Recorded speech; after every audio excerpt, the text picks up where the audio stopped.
எத்தனை பேர் ஆமென் சொல்றீங்க? சபை என்பது இயேசு கிறிஸ்து வருகையின் போது, மணவாளன் வருகையின் போது முன்பாக புறப்பட்டு போகிற ஒரு மணவாட்டிக்கு ஒப்பாக இருக்கிறது என்று வேதம் சொல்லுகிறது. சபை என்பது, சபையில ஒவ்வொரு சபை என்பது பில்டிங் கிடையாது. சபை என்பது செங்கல்லோ மண்ணோ கிடையாது. சபை என்பது சபைக்குள் இருக்கிற கர்த்தரை சொந்த தெய்வமா ஏற்றுக்கொண்டிருக்கிற ஒவ்வொரு ஜனங்களும் தேவனுக்கு முன்பாக புறப்பட்டு போகிற மணவாட்டிகளாக இருக்கிறோம். எத்தனை பேர் ஆமென் சொல்றீங்க? எத்தனை பேர் ஆமா நம்ம மணவாட்டின்னு சொல்றோம்? ஆமென். ஆமா, இயேசுவுக்கு முன்பாக நம்ம யாருங்க? மணவாட்டி. நம்ம மணவாளன் யாருங்க?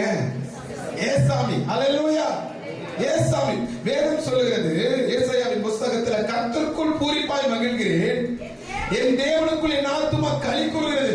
எவ்வளவு பெரிய சந்தோஷத்தை சொல்ல வராரு பாருங்க ஏசாயா.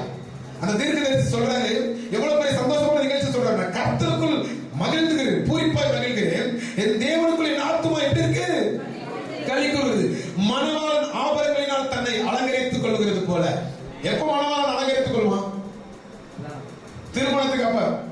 மணவாட்டி நகைகளினால் தன்னை சிங்காரித்துக் கொள்கிறதற்கு ஒப்பாக, நிகராக, வேதம் சொல்கிறது நிகராக ஒரு மணவாளன் ஆயத்தமாகிறது போல, மணவாட்டி திருமணத்திற்காக நகைகளை அலங்கரித்துக் கொள்வது போல அதற்கு ஒப்பாக அவர் ரட்சிப்பின் வஸ்திரங்களை எனக்கு உடுத்துகிறார். எத்தனை பேர் ஆமென் சொல்றீங்க? ஐயா, ஆண்டவர் நம்மளை ரட்சிப்பென்னும் அலங்காரத்தினால நம்மளை என்னவா தெரிந்து கொள்றாரா? மணவாட்டியாய் தெரிந்து கொள்றார். நல்லா கவனிக்கணும். மணவாட்டின்னு சொல்லும் பொழுது ஒரு திருமணத்துல எல்லாருடைய போக்கஸ் எங்க இருக்கும்?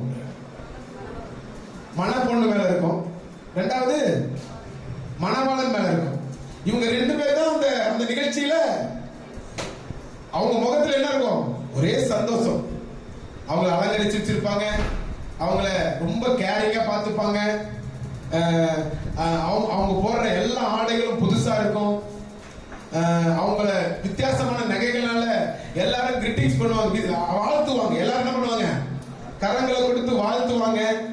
அந்த அந்த அந்த என்வரான்மெண்டே மணவாளனுக்கும் மணவாட்டிக்கும் ஒரு சந்தோஷம். ஏன் சொல்லுங்க?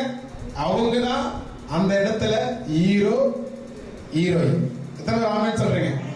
அந்த இடமே ஒரு சந்தோஷம். எல்லாரோட சந்தோஷம் யாருக்கு இருக்குன்னா, பெற்ற தாய் தாக்கு மணவாளன் மணவாட்டிக்கு சந்தோஷம். ஏன்னா அவங்க வாழ்க்கையில ஒரு மிகப்பெரிய ஒரு மகிழ்ச்சியான தருணம். எத்தனை பேரு தன்னுடைய திருமண தருணத்தை ரொம்ப மகிழ்ச்சியா கருதுறீங்க? ஆமென். ஒருவேளை துக்கமா கருதுறீங்க, கர்த்தரத்தை முழங்கால் பண்ணிட்டு ஜெபம் பண்ணுங்க, ஆண்டவரே மீண்டுமா சந்தோஷத்தை கொடுங்க. ஆமென். ஆனா எல்லாருடைய பார்வையும் அவர்கள் மேல விசேஷ பார்வையாக இருக்கும். they are always special.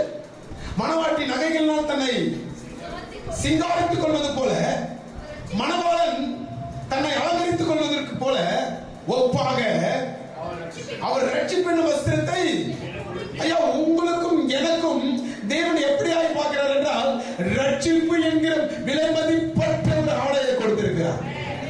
அந்த ஆடையை கொடுக்கிற உங்களுக்கு பெற்றுக்கொள்ள. இன்னைக்கு எல்லாருமே ரட்சிப்பின் ஆடையை பெற்றுக்கிறோம். நீங்கள் நான் என்ன பண்ணிருக்கோம்? இயேசுவை சொந்த தெய்வமா ஏற்றுக்கொண்டிருக்கிறோம். இது மிகப்பெரிய ஒரு ரட்சிப்பின் ஒரு ஆடை.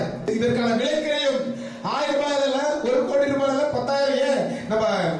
நம்ம இந்தியாவில் மிகப்பெரிய பணக்காரன் பிள்ளைக்கு செய்த ஒரு திருமணத்தை அதை விட விலை மதிப்பற்ற செலவு கர்த்தர் பண்ணியிருக்கிறார். எங்க பண்ணியிருக்காரு நினைக்கிறீங்க?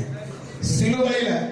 சிலுவையில அதை விட விலை மதிப்பற்ற ஒரு காரியத்தை சிலுவையில செய்து நமக்காக ரத்தம் சிந்தி யாரும் செய்ய முடியாத ஒரு விலைக்கரையை கொடுத்து உங்களுக்கும் என்ன பண்ணிருக்காருன்னா, மணவாட்டியாக தெரிந்து கொண்டிருக்கிறார்.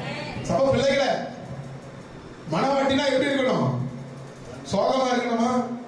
எத்தனை பேர் மணவாட்டி நீங்க நினைக்கிறீங்க? நீங்களா மணவாட்டி தானே? மணவாட்டி தானே? ஏ, மணவாட்டினா பெண்கள் மட்டும் கிடையாது. இயேசுவுக்கு முன்பாக ஆண்களும் மணவாட்டி தான். எத்தனை பேர் மணவாட்டி? அப்போ மணவாட்டியாகிய உங்களை ஆண்டவர் சொல்ற, நீ எப்பொழுது எப்படி சந்தோஷமா இரு. ஆமென். ஐயா, உலகத்துல எது நடக்குதோ எது நடக்கலையோ, உங்களையும் என்னையும் தேவன் மணவாட்டியை தெரிந்து கொண்டிருக்கிறார். ஆமென். உங்க வலப்புறத்துல 1000 பேரும், உங்க பக்கத்துல 1000 பேரும், உங்க வலதுபுறத்துல 10000 பேர் விழுந்தாலும் அதை பத்தி நீ கணக்கவே கூடாது. கர்த்தர் கூட இருக்கிறார். ஏன்னா மணவாளன் கூட இருக்கும் போது மணவாட்டிக்கு என்ன கவலை? ஆமென். உங்களையும் என்னையும் தேவன் மணவாட்டியாக வைத்து அவர் மணவாளன் கூட நின்றுருக்கார். ஆமென் சொல்றீங்க? எந்த உபத்திரம் வந்தாலும், எந்த பிரச்சனை வந்தாலும் மணவாட்டியோட மனநிலைமை எப்படி தெரியுமா இருக்கணும்? மணவாளனுடைய கையை பிடிச்சிட்டு இருக்கணும். கல்யாணத்துல திராட்சை ரசம் குறையப்பட்டாலும் சரி, சிக்கன் பிரியாணில சிக்கன் இல்லைனாலும் சரி, இல்ல சிக்கன் பிரியாணில கழுத்து பீஸ் வந்தாலும் சரி, என்ன பண்ணணும்? மனவாட்டி கவலையே படக்கூடாது. எப்படாவது அடிச்சுட்டு மாயிடான்னு சொல்லிட்டு என்ன பண்ணிடணும்? 2008 ஒரு நியூஸ் பேப்பர், கடவுள் இருக்கும்போது நியூஸ் பேப்பர் பாருங்க, மாப்பிள்ளை வீட்டுக்கும் பொண்ணு வீட்டுக்கும் அடி தட்டி வெட்டு குத்து நடந்துட்டு இருக்கு. என்னடா பார்த்தா கல்யாணத்துல இட்லிக்கு சட்னி இல்லையா. ஐ நாட் ஜோக்கிங், இது சீரியஸா நடந்த விஷயம். எல்லாம் நான் பதிவு வச்சிருக்கேன்.